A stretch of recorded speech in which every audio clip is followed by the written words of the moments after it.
Doit-on attendre que l'enfant manifeste un intérêt pour le découpage pour lui présenter des activités ou bien s'il faut lui présenter des activités pour déclencher son intérêt?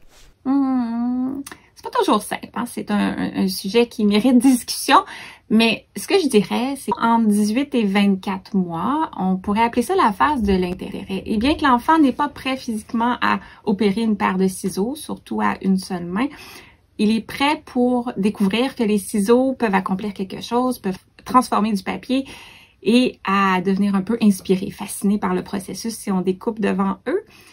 Il faut pas attendre trop pour présenter les ciseaux à l'enfant ou se présenter avec des ciseaux à l'enfant. La nourriture, c'est quelque chose qui est souvent gagnant quand on veut capter l'intérêt d'un enfant.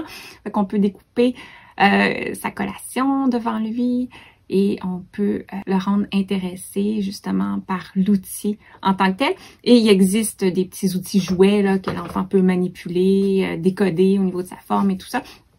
C'est super intéressant à cet âge-là de travailler l'intérêt pour le découpage en s'en allant vers de l'exploration, de l'expérimentation, plus vers 2-3 ans. Peut-être plus vers 2 ans à 3 ans que là, ils sont prêts à expérimenter avec l'outil. Là, je fais ça comme ça parce que souvent, ça va commencer à 2 mains et ça se peut qu'on tienne le papier pour eux. Et ils vont se rendre compte qu'eux-mêmes ont le pouvoir de transformer ce papier-là en le coupant. Et graduellement, parce qu'en 2 et 3 ans, on accompagne aussi les enfants avec beaucoup d'activités où ils vont pouvoir manipuler, développer leur motricité fine. Et éventuellement, ils vont avoir le goût de transférer vers une seule main et raffiner là, leur motricité fine qui va leur permettre d'opérer le ciseau à une seule main. La capacité d'apprendre et de perfectionner les habiletés au découpage s'appuie sur l'intention de faire quelque chose de plus joli, qui plaît plus à mon plan, à mon image mentale. Donc, sans l'intention, il n'y a pas de perfectionnement. Et sans intérêt, il n'y a pas d'intention.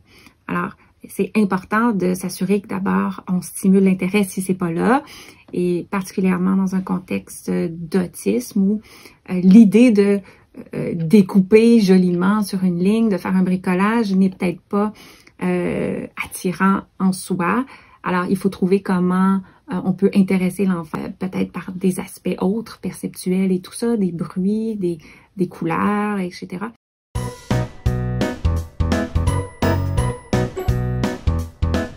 Installer l'intérêt pour le découpage d'abord, parce que ensuite on pourra doucement aider l'enfant qui veut se perfectionner en lui proposant différentes stratégies. Mais sinon, on peut pas cogner sur l'enfant avec « regarde, je vais te montrer comment changer de direction, je vais te montrer comment découper plus droit quand il a l'intention de le faire » ou l'utilité de mieux découper n'est pas là. Puis, chez la plupart des enfants, on va avoir un renforçateur interne d'avoir bien découpé. Donc, je suis fière de ce que j'ai fait. Chez les enfants autistes, parfois, on n'a pas ça. C'est pas ça le but. Ça veut pas dire que c'est pas important pour eux, mais il faut qu'il y ait quelque chose d'autre qui est important, puis il faut le trouver, parce que c'est ça le levier pour les motiver à vouloir s'améliorer. Lorsqu'on est face à un enfant qui n'a pas d'intérêt pour le découpage, par exemple en contexte d'autisme, ça peut arriver parce que l'intérêt de faire un bricolage n'est peut-être pas là et c'est pas grave en soi. Mais qu'est-ce qu'on fait? Est-ce qu'on s'acharne? Est-ce que c'est si important de pousser le découpage chez un enfant qui n'est pas intéressé? Et est-ce qu'on peut vivre sans découper? Très, très bien.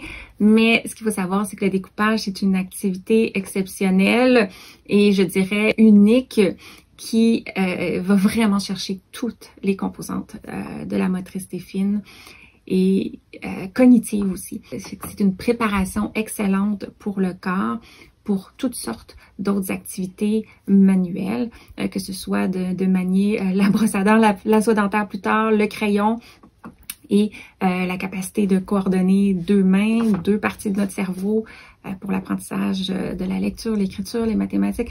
Fait qu'en fait, moi, je pense pas qu'on peut se passer de l'apprentissage du découpage en tant que levier de préparation du corps et de l'esprit pour tout ce qui va venir plus tard.